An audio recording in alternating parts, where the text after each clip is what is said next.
Welcome one and all to one of the last shows before the big old holiday break of just a couple days. I'm John Erola. It's a Friday show, which means we've got Brett Erlich. Brett, how's it going? Oh, it's so great. I'm so happy. My friend John's gonna play games with us tonight. That's on Game Busters. Where are we gonna be playing and who are we gonna be playing with? I don't know. Well, first of all, you know what we're playing, right? You said we were playing Fortnite. I said Fartnite to John. I'm really excited. I want to do that. Wife, what are we doing? Is she in the chat? We had this discussion and just forgot about it. It's not like sure, she says. You have to like read the tea leaves. Let's do Fortnite. Let's do Fortnite and sabotages and all that stuff. We'll have a great time. It's the final Friday of programming for TYT for the year 2021. Notwithstanding what will probably be an awesome New Year's Eve celebration where we drink and do power hour with amazing moments through the year. Wife has been, there's just some great surprises in store for New Year's, but this is the final Game Busters officially scheduled for the year. So come on in. Help Brooke meet her subscriber thresholds for bonuses. Yeah, there's a threshold for bonuses, and then there's a lower threshold for getting yeeted out. So let's see which. Yeah. Exciting. Let's yeet the players. Don't eat the players, eat the game, or something like that. Oh, that should be the tagline for the show. Anyway, yes, we should definitely play that. And look, if you wanted to also end with the murder mystery trivia thing in Jackbox, I mean, I'm not gonna stop. I love it.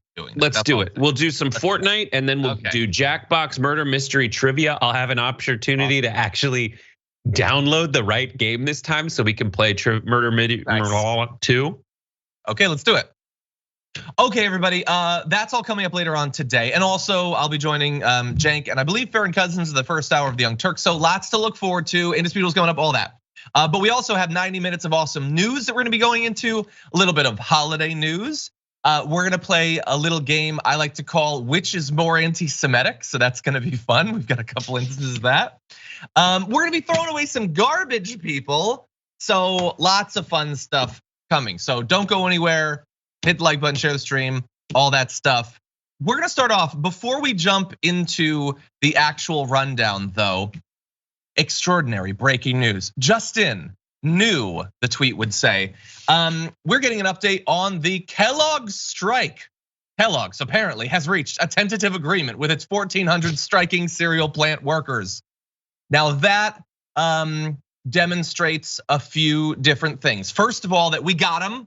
Okay, we started our strike and we have apparently defeated Kellogg's. Also, it proves that Bart was wrong when he decided to leave Pop-Tarts all over the studio to mock my protest against Kellogg's. And he was putting up messages like resistance is futile. Apparently not Bart, because they got the tentative deal. But I do have one other point. So can I eat these, or do I have to wait until the deal is fully finalized? I mean, they've reached a tentative agreement. Is that good enough?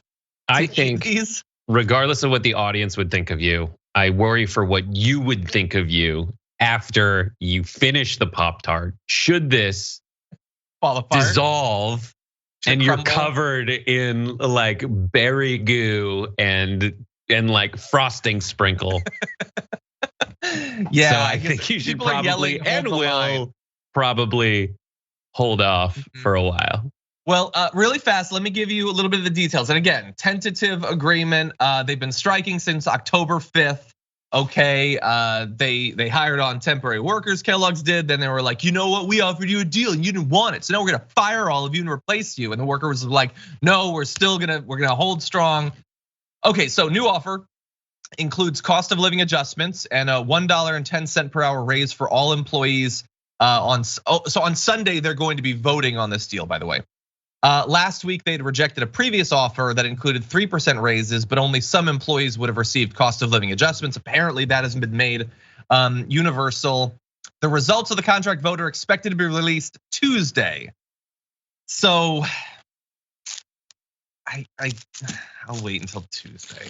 How about that? Okay. Wait until Tuesday. Hey, this is more good union news. Look at this. I love it. They're coming together and they're doing it despite, they get a little bit of media attention. It's good. CBS News is doing this report on the update or whatever, but I don't know. The media doesn't really care. It's never gonna dominate a day of news, when one of these months-long strikes finally happens. But anyway, good job to the workers. I'm sure it's been difficult striking for a couple of months, and I'm glad that you did it. It's gonna be inspiring. It is good to have this kind of news in the news because for, I want to say 10 straight years, the news about unions in America was only news about eliminating collective bargaining states. Yep. And hobbling their entire capability to do anything. The only places where unions felt strong anymore were actually and old places like Amazon or Alabama used to have a strong teachers union, but literally the one person in charge of it who was dubbed the 800-pound gorilla of Alabama politics died. And so that was gone. It's hobbled. But it's good to see this. And the reason is because there have been some really good organizations out there getting on the ground and going to these strikes and putting together small, shareable, easy to understand documentaries where the workers tell you what they're going through. Yeah. And that's it. And when you talk about what can help get the narrative out there for a mainstream media organization, you have people that work there that are generally for it. You got people that work there who are in them at these major media organizations. It's also, you have to fight against the laziness where they're just I don't have sound because I'd have to go down there. And now that sound is just like a clip to play, that sound is ready for them and they have it. Easier and to they have it. Yeah, 100%. By the way, some people in the chat are saying, "Hey, you bought Scab Pop-Tarts." I didn't buy these. These have been used as a form of psychological warfare against me by Bart. I didn't buy them though, just to be clear. Anyway, with that, let's jump into very different news, launching into this video. A long period where people quit saying Merry Christmas. It was all happy holidays. You deliberately changed that. And openly said, Merry Christmas, we're gonna say it again. I wanna be very clear, we didn't add that music. They added that music, but that is Mike Huckabee. I guess technically you're supposed to say he's interviewing Donald Trump, but that's a fairly neutral word, but it's at least in the neighborhood of something that could be confrontational or critical. And this very much was not that. It was more of an auditory massage of the president, really. But they're talking about Donald Trump being the one who pushed for people to say Merry Christmas again. And you may not know this, but nobody says happy holidays anymore. They all say Merry Christmas, and they did it because of the shining example of Donald Trump, apparently. Anyway, Donald Trump is gonna expound on this in this clip. And openly said, Merry Christmas, we're gonna say it again. In fact, it was part of my campaign, Mike. You know, the country had started with this woke, I guess, a little bit before that. Yeah. And it was embarrassing for stores to say Merry Christmas. You'd see these big chains, they want your money, but they don't want to say Merry Christmas. And they'd use reds and they'd use whites and snow, but they wouldn't say Christmas.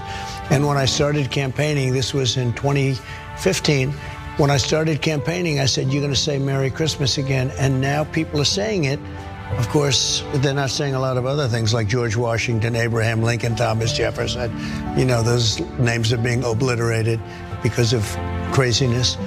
But they are saying Merry Christmas again. We got that. That was a big part of what I was doing. And I would say it all the time during that period that we want them to say Merry Christmas. Don't shop at stores that don't say Merry Christmas. And I'll tell you, we brought it back very quickly. Brett? Okay, it is. First of all, he's wrong. People have always already everywhere in America said Merry Christmas. This is this is genuine fake news.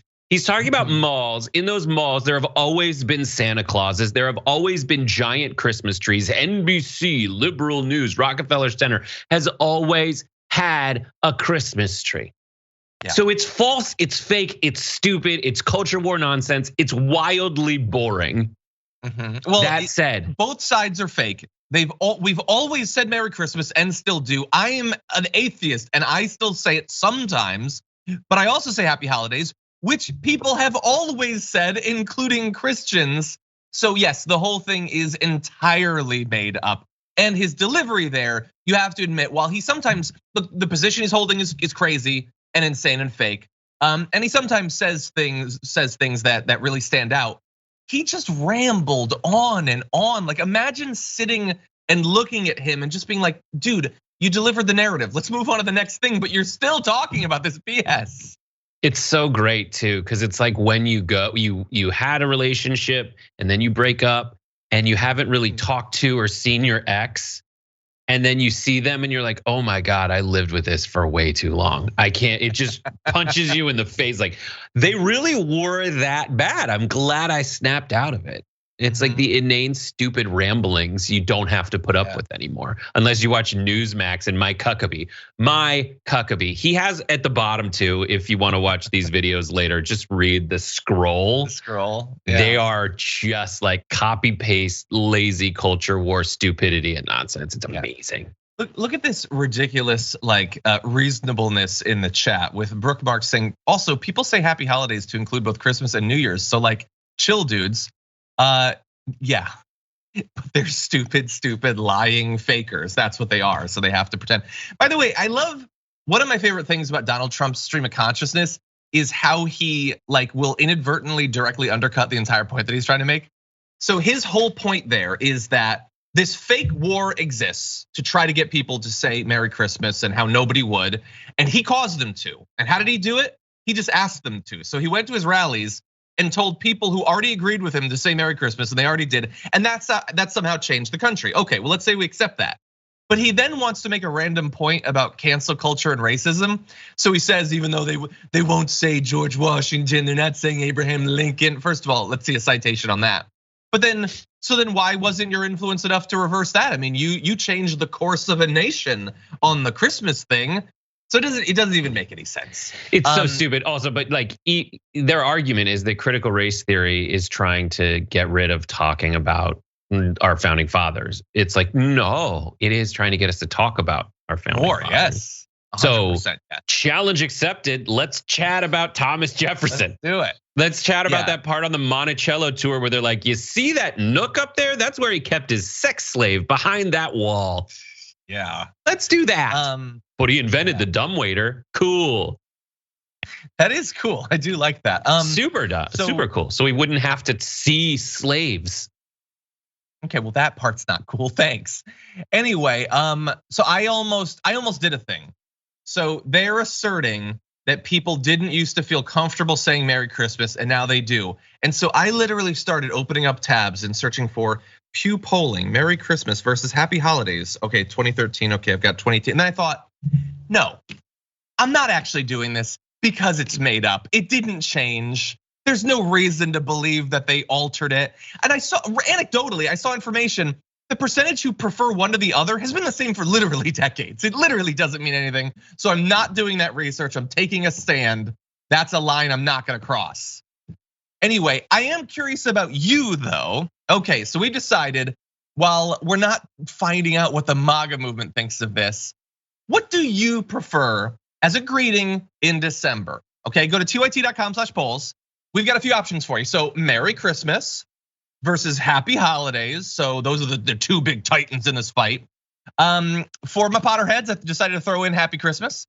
And then I don't give a Christmas cracker. So if you don't care and it doesn't matter to you, except maybe you, like me, might have sort of this lingering idea that while I don't necessarily care, when they insist it be Merry Christmas, it's definitely intended to leave out other people.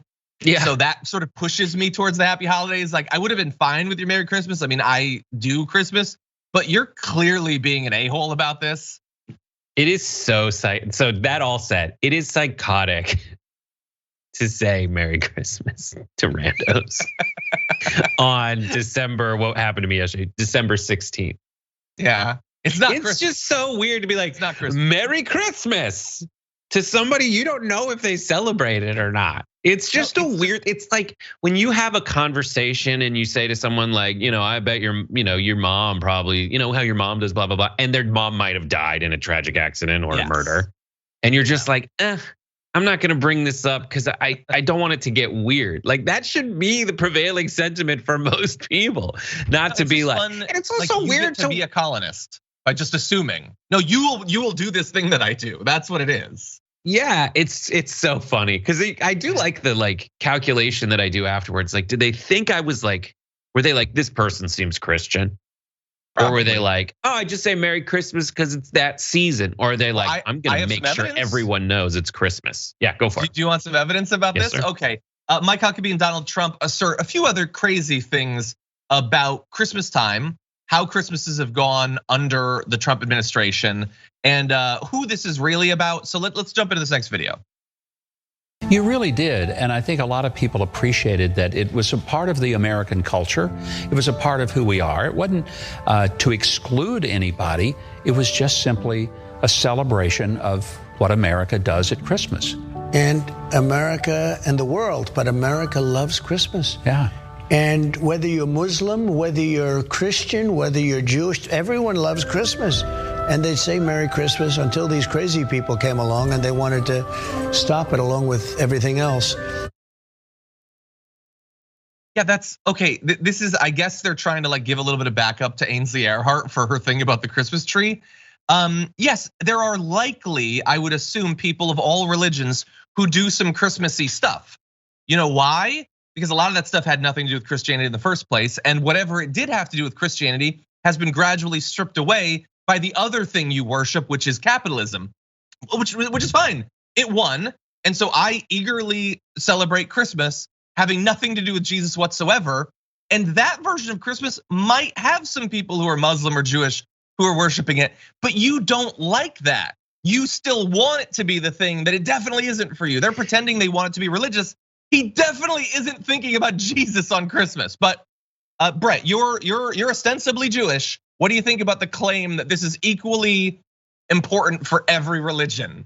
After long discussions at the Erlich household, we have landed on me saying either I'm Jewish or I'm Ashkenazi, because I don't really while I did have a bris, which is arguably the toughest thing to go through, I was not bar mitzvahed, and I have gone to 2 services, but many Seders because they're the best.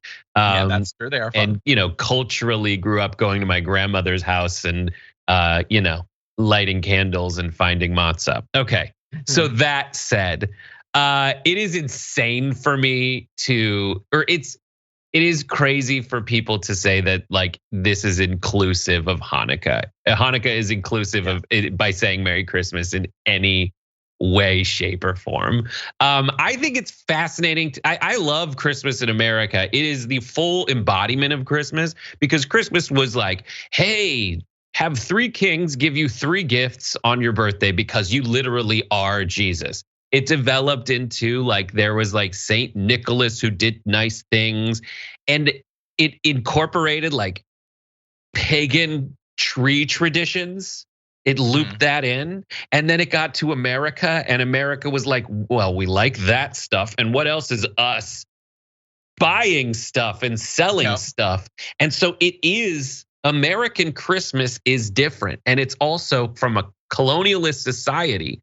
So it also, after bringing Christmas in and adapting it with mercantile America, is now exporting it to all those places through its other imperialist tool, which is marketing good and media and music and culture. And so we're cultural imperialists who try to use that as a way to get capitalism to be the thing you do when we, either help you win a war or beat you in one and build up your society again. It is fascinating, and I'm sorry that I'm on this long diatribe, but the takeaway is I'm literally 50% Ashkenazi and culturally Hebrewoid.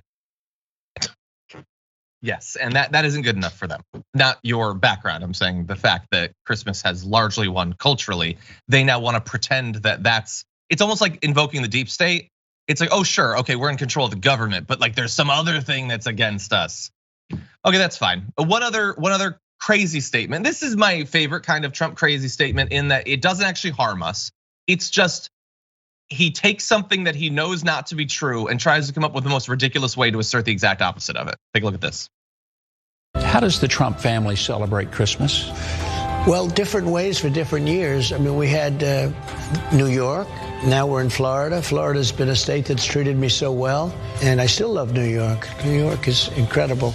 Then I had the White House years and having Christmas at the White House and being even the environment. And Melania always did a fantastic job of fixing up the trees. And I mean, she did magnificent displays. And generally speaking, even from the super liberal press, got great reviews, which is shocking, okay, because they didn't like giving us good reviews. And then we now spend it in Florida. And Christmas in Florida is very beautiful. Okay, so really, look, obviously he knows that that's not true. They didn't love, like the only thing you can think of when you think of Melania and Christmas is the fact that she did this really weird thing with the red trees. And he is admitting that he knows that people didn't like it in coming up with the exact opposite thing to say. So that's just, it's a bizarre thing. Who made those trees? But then, like sometimes it was fine. Like if you go to this year, like let's take a look at this other year. That's mostly fine, although he's leaning forward like a weird person. And why are there so many trees in the same room? Why can't you have one nice tree? I don't understand it, but I just love that like the presents under the tree are ornaments. Like what happened? You guys should have harvested those before they fell to the ground. Now they're gonna go rotten. They're gonna just rot. Yeah, and he was asked, how do you worship Christmas? And he just listed all the places he's lived. That's not how you worship. Are you with your family? Because it doesn't seem like they're really involved in this. You're just like, well, there was New York and then DC and then Florida's beautiful. Wait, right. What do you do? Is your family there?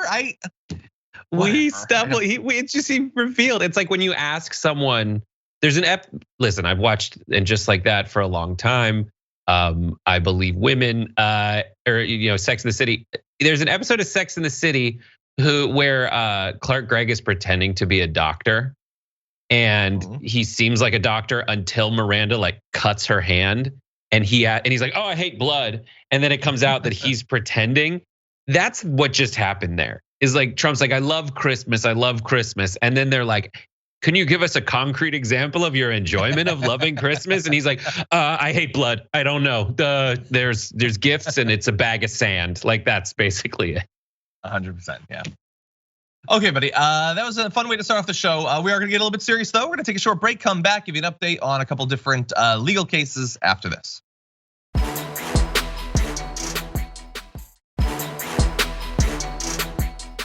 Okay, buddy, you ready to talk about some more news? I'm so mad that disappeared. Can someone scroll back and find out which I apparently said? Anyway, with that, we'll get back to it, but let's do some news. Okay. A judge has apparently ordered that the Dominion lawsuit against Fox News can proceed. And in their ruling, and it has revealed some really interesting information about potential legal arguments against Fox News. This is consequential, of course, because it's a $1.6 billion lawsuit that names current and former Fox personalities, including the biggest ones, basically. Tucker Carlson, Sean Hannity, Maria Bartiromo, Jeanine Pirro, Lou Dobbs, a whole bunch of them saying that they brought on people and knowingly spread false information about Dominion, defaming that corporation. Let me give you a little bit of information from the decision. Judge Eric Davis says Fox possessed countervailing evidence of election fraud from the DOJ, election experts, and Dominion at the time it had been making its statements.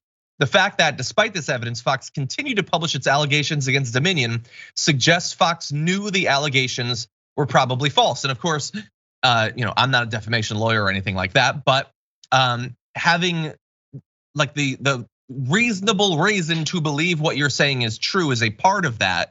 And they're saying that information had been made available to them. They continued for literally months to spread this information. That seems like a pretty important part of a continuing defamation lawsuit, Brett. Yeah, I'm gonna give you two. Like, here's the two sides of my opinion about this. I'll tell you what I think of the fact that this is going on from a personal standpoint, and then also from a legal standpoint. Personally, I think this is amazing. I think it is so perfect that they're getting sued because this group that is all like, you lie, that everybody out there is lying and we're telling the truth. They're getting called out for potentially having warped the truth. We got to go through all of this. We got to go through the legal prosecution, the legal battle before we figure out what exactly happened.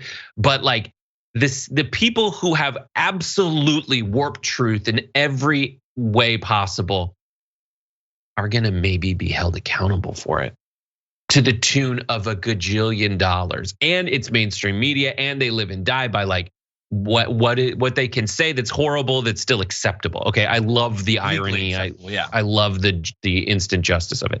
Second, like this is just allowing the thing to proceed. Yeah, that's all. They're fighting, but I just mean they're fighting so hard. Throw it out, and then all their big fans are like, "This is ridiculous and this is insane and the court system is rigged." And the answer is, well, you guys want to make the court system go away.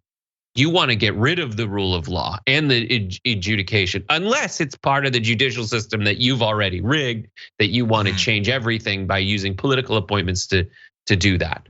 But I love this infighting between the two of them, the two sides of like, sure. Yeah. Even though it sort of feels like, as in a lot of other things, like the Supreme Court isn't gonna cut this down at the end. Well, we'll see. If it's a defamation suit, this is not it depends on if it's criminal or civil. But like, if it's just like civil court, they're gonna have to pay a bunch of money. Done. Maybe probably not $1.6 billion though, but. Okay, let me read a little bit more from the decision. They said when Fox guests spread or reiterated disinformation about Dominion, Fox did not use the information Dominion provided to correct its guests or to reorient its viewers. Instead, Fox and its personnel pressed their view that considerable evidence connected Dominion to an illegal election fraud conspiracy. Fox News, along with every single news organization across the country, this is Fox, vigorously covered the breaking news surrounding the unprecedented 2020 election, providing full context of every story with in-depth reporting and clear-cut analysis. I mean, that's in response to what the judge is saying, but it isn't actually responding to what the judge is saying. You knew that there was reason to believe that what you were saying was not true, but you cravenly brought on other people to say it, knowing they would defame this corporation for the pleasure of your audience. That's what you did. And their own people did it as well. So really fast, let me run through just a few examples. So Maria Bartiromo brought on Rudy Giuliani and Sidney Powell, in the immediate aftermath of the election to spread stuff that they knew was not true. Tucker Carlson had on Mike Lindell even after the inauguration to attack Dominion. This is months into it at this point. Now, was he having Mike Lindell on because he believed him, or was he having Mike Lindell on because MyPillow constituted literally 41% of all of the ads on his channel at that point? I don't know. Is it really weird and sleazy to bring on the guy that advertises on your network to spread lies that are convenient for that? That whole thing seems weird. Like he's buying a spot on your show by advertising a pillow. Anyway, so yeah, we'll see. There's still a long way to go, Brett. Do you have any final points on this? I think that's like one of the peak hypocrisies of Tucker Carlson is one, very obviously he's a rich guy that pretends to be for poor people and has never actually done anything for poor people. Even in his criticisms of rich people, he makes weird statements like this guy should be cleaning my pool. And like another one, like they'll never sit next to you at a dinner party, he said recently, like yesterday. Yeah, he can't help it. He can't help it. He's just his lens. The other one is this guy. This guy's trying to call out every other corrupt media organization on the planet when really, like, someone buys their way onto his show. It's like watching Quiz Show where the host goes, "And now a word from Seagram's," and it's just very obvious what's happening. It's completely ironic. I don't want people to get the wrong impression and say that, listen, you should always parrot whatever a company tells you about their own product. You should definitely be cynical about that. But if Fox purports to be a news organization, they should at least present.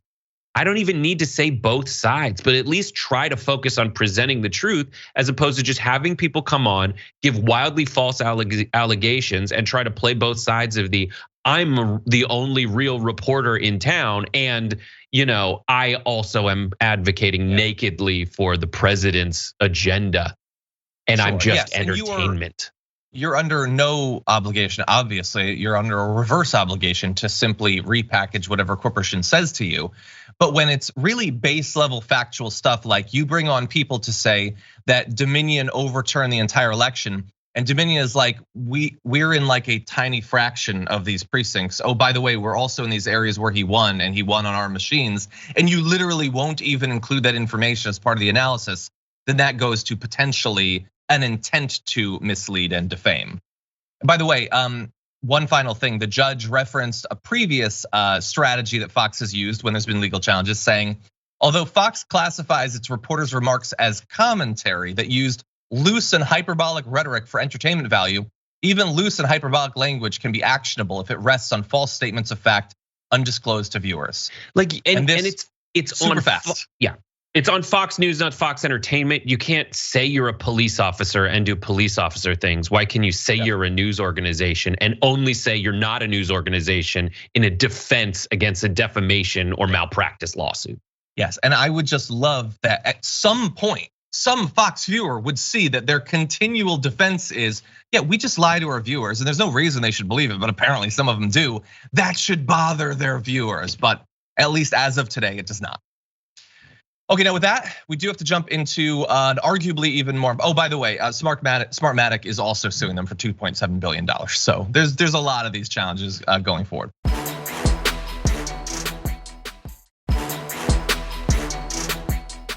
But with that, we're gonna jump into other news. A judge has overturned the agreement that had been set up having to do with OxyContin maker Purdue Pharma, saying that the individual members of the Sackler family who own the corporation cannot in fact be shielded from all legal challenges to them individually. So let's catch up a little bit on what this change is, why it's so important. This is US District Judge Colleen McMahon said that the controversial provision, which we will describe, to grant the Sackler family members immunity from thousands of lawsuits over the public health crisis of opioids is inconsistent with the US bankruptcy code, disagreeing with the court that had approved the approximately $4.5 billion agreement in the fall. Okay, so let's catch up a little bit. So how did we get to the agreement and what does this actually mean? Purdue Pharma back 2 years ago declared bankruptcy, and that stopped, at least temporarily, thousands of lawsuits against it. So 2 years later, a New York judge confirmed a plan that had been approved by a majority of creditors who voted. Purdue would be dissolved and would come back as a new company called Noah Pharma that would still produce OxyContin, but also other drugs. The company's profits would go to states and communities to fund opioid treatment and prevention efforts. As part of this new reformation of the company, the Sacklers would renounce their ownership, eventually sell their foreign pharmaceutical companies as well, and contribute $4.5 billion of their money to state and local opioid abatement funds.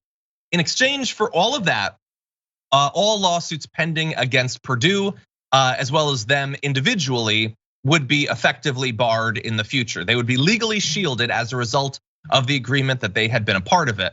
And as a weird extra addition, they wouldn't be able to use their name to future charitable gifts for 9 years.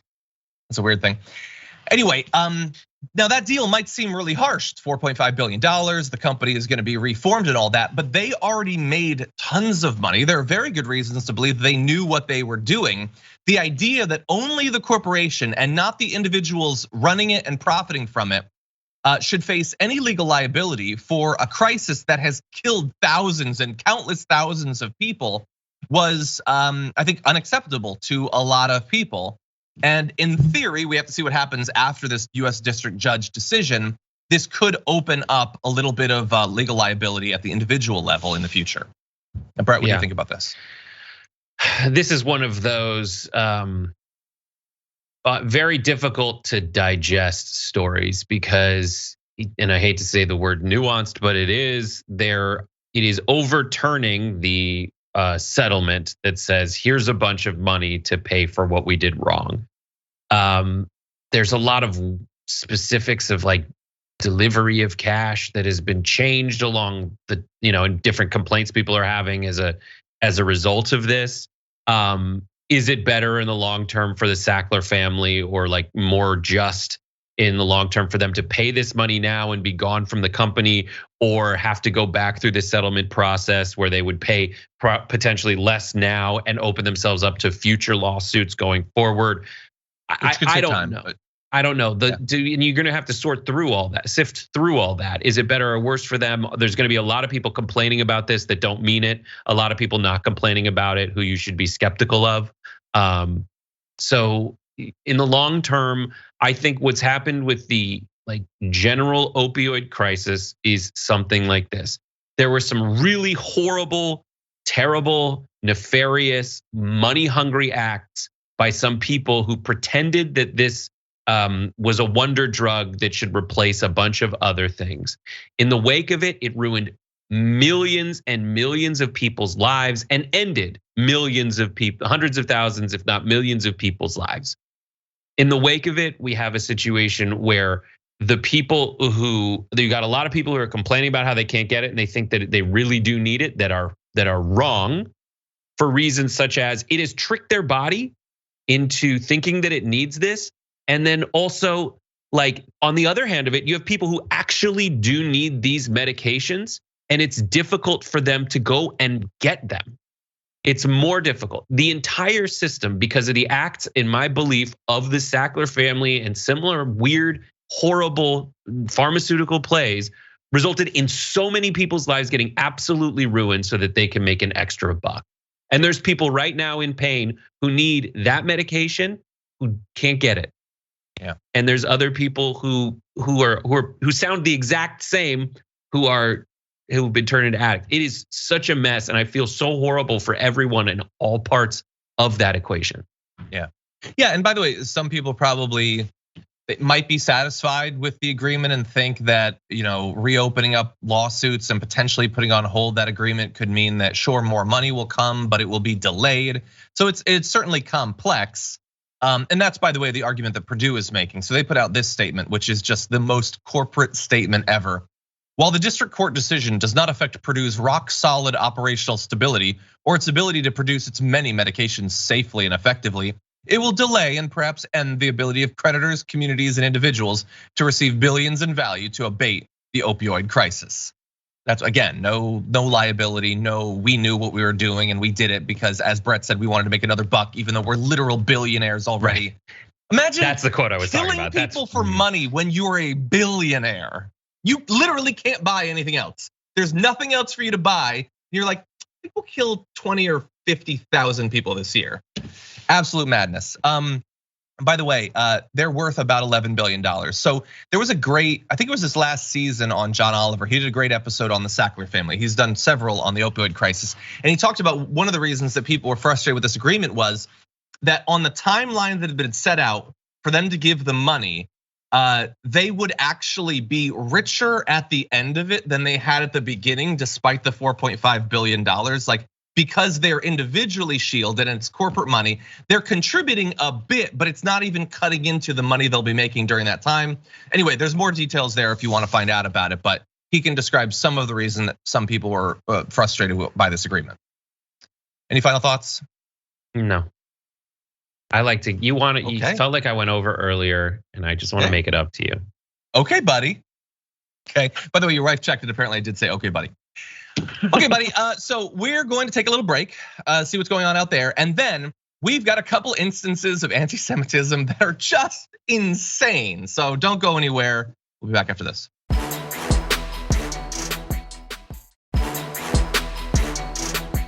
Anyway, we got a little bit more news to talk about. We got a cartoon for you, we got a video for you. So let's definitely try to get to all of this. Let's jump into it. Fox was forced to delete a cartoon that they'd posted on their Instagram, and we're gonna show you the cartoon, and I wanna see if you can figure out why they might have had to delete it. So here you'll see George Soros as a puppet master manipulating politicians, and then in the caption, Fox News literally calls him the puppet master. Is it the art style that they didn't like, Brett? Is it the exaggerating of the bags under his eyes? What was the problem that people had with this cartoon? I think that it's when they drew it, the person traced pretty much line for line an anti-Semitic Nazi era puppet master cartoon. Mm-hmm. It is insane, dude. That is insane. I mean, I don't even want to speculate as to what they could have done to make it any more anti-Semitic, because there's not much that they could have done. It's just like a Jewish billionaire. He's the puppet master. That sounds good. So no problems. No problems with this. Anybody? No, it's good. Okay, let's press publish. That is madness.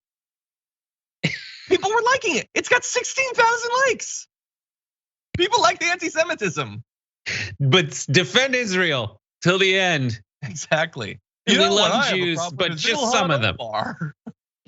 Some of you people, like, it is just, it's, you can, if you are complaining that people are not saying the words Merry Christmas, and that is an unjust, evil, holy war on your folks, maybe you can wrap your mind around the idea that using the words puppet master and drawing, like that drawing, it had a hat, a bigger nose, and horns basically in Nazi Germany.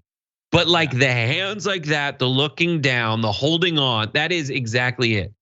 If Fox News, a major media organization who harps on, they're not saying Merry Christmas and that is evil. If they're cool, just pretty much parroting those exact tropes line for line, you gotta recognize that you're being horrible. If you don't think there's anything wrong with that, like you gotta recognize how terrible you're being. Especially if you pretend that on a regular basis anti-Semitism aggrieves you, but you're cool with this and you press like on that. Well, look, it's not just Instagram. Now the ADL complained about that, I think reasonably. 45 minutes before the ADL put out their statement that eventually led to the cartoon being taken down, showing that this is not just an Instagram thing. Let's go to a little bit of what Fox News was saying about George Soros. All it takes, Trace, is one disputed shooting, one disputed arrest. And excuse my language, all hell's gonna break loose. And all this is gonna be excused. And those liberal prosecutors are to go after the police. Police department, they know what's going on. And these individuals are being released because of left-leaning George Soros Democratic prosecutors. Yeah, they just chose one random donor to make the entire thing about, and he's the one that's controlling all these prosecutors and effectively the entire reform movement for our criminal justice system behind the shadows, the puppet master. Well, it didn't stop right there. That was before the ADL thing, but then we moved to after it. So let's go to Thursday on Fox and Friends. Murders, which are up everywhere, and mainly, most cops will tell you, focus on the DAs. And who put those DAs there? George Soros and his fund was out there to put liberal DAs and empty your prisons and not prosecute crime. I mean, China could not have, or Russia could not, or Iran could not have scripted a better formula to knock America down at its foundation. You don't have law and order, you don't have a calm country, and we don't have law and order. Okay. So yeah, Brett, it's him. It's on the Instagram. It's just they're not satisfied to just be like, we disagree with how you want to reform the system. And they also never go so far as to say, I don't want billionaires influencing the system, so let's get money out of politics. They're not even trying to stop George Soros from doing this. They just want to use the boogeyman of George Soros to tarnish in their viewers' minds this entire process. Listen, everyone described in that, everyone involved in that last clip, like in terms of prosecutors, decarceration, Fox News, nobody is being honest. The prosecutors who are like, I'd take Los Angeles, for example. You got our prosecutor, George Gascon, who got in there and said, Jackie Lacey's evil, I'm gonna fix everything. Has only let people out who go and commit more crimes. Has not had any plan for getting them places where they can actually be rehabilitated, getting them into programs that care about victims, that keep people safe, that also deliver on a progressive vision of how to solve America's crime problem, over-incarceration problem, all of its problems. No one's being earnest. Everybody's being lazy. Everybody's pandering to what is politically expedient for them, especially Fox News. Right, I don't want to hear about everyone. I want one Jewish billionaire to hate. Which one Choose, but choose wisely. So stupid. It's so stupid. That's the answer to pretty much everything. It's so stupid. It's so frustrating if you actually care about fixing these problems.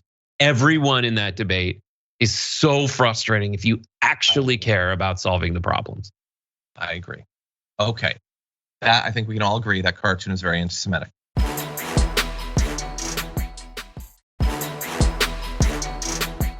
Donald Trump apparently appeared on a podcast, the Unholy Podcast, and he had this to say.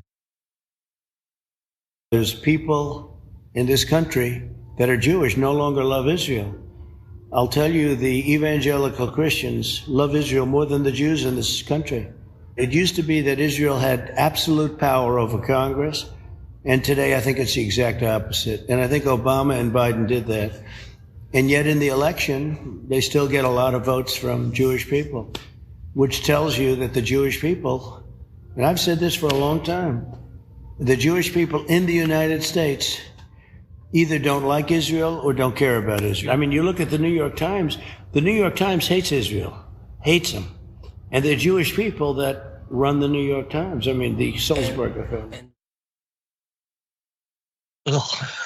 I don't like it, Brett. Like the position he thinks he's into, like, first of all, just be like, yeah, no, they just controlled the entire US government. So it wasn't just George Soros, it was just American Jews generally, I suppose, just controlled everything, and now they don't anymore, and that's but then he says it's like it's Barack Obama's fault. Like, but you said it as if it was was that a good thing? I don't even know, but he definitely understands better than anyone else the political ideology and views of Jewish people in America. Yeah, he says his idea, he just advocated for America to be run by another country. He said good things about an outside country having total control over Congress. That's the America he wants to make great again. He wants to go back to that. And that dynamic is psychotic. It's insane. Yeah. Should not be allowed.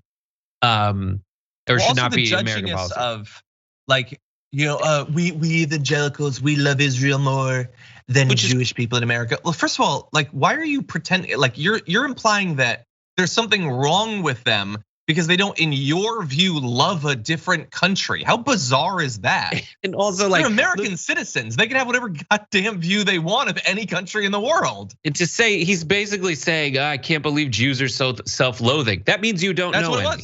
That means you don't know any. Like you have immunity. One of the things, but yeah.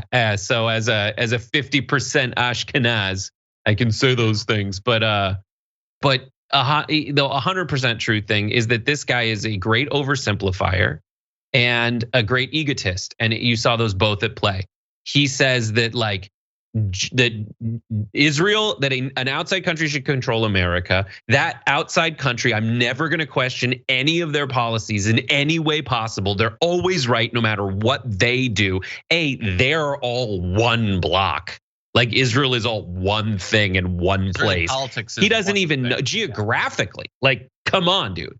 He doesn't understand the different regions of the country because he doesn't care. He's a great oversimplifier. And the egotist part is that he believes he's utterly right about that. And he said he's a better Jew than people who are actually Jewish. Yep. All of that is insanity. Yeah. Ugh. So which is worse, that or the cartoon? Real fast. Cartoon. Cartoons, you just can't do. You just can't do that. You need to know better. Yeah, you can't do a. The cartoon's worse than criticizing Soros money because that's a money in politics conversation. If you're having it earnestly, yeah, which you could, and have. You're not. But that's better than I am going to do swastika type stuff on my Instagram. Exactly. And Trump is the same kind of stinky fart nose blindness thing that we've come accustomed to. So it just doesn't hit the same as it did early in his original. That's true. Okay, everybody. Well, that is the end of the hour. Everyone go vote, TYT.com/polls on our holiday greetings poll. We'll have the results after a short break. If you're watching on the members app or on YouTube or on Twitch, we got a lot of news, including the throwing away of our holiday trash. So don't go anywhere. We'll be gone for a few, but then Brett and I will be back. See you in a few.